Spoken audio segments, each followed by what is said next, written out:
La dada més ètica és la que no reculls. A les automatitzacions, acumular informació no és gratis. És més risc i més responsabilitat. Per això jo aplico el mètode PMA, privadesa, minimització i auditories. La privadesa ha de venir per defecte. Has de poder explicar per què vols cada dada. I has d'obtenir un sí clar. Limita la retenció i xifra tot el que guardes.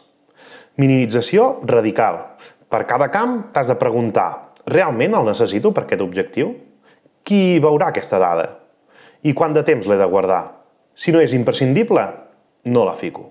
Auditories lleugeres. De tant en tant reviso accessos, netejo dades caducades i faig la prova del botó vermell.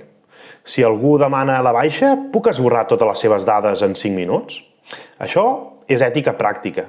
Dissenyar decisions. I tu, quina dada personal creus que no s'hauria de guardar? Et llegeixo els comentaris.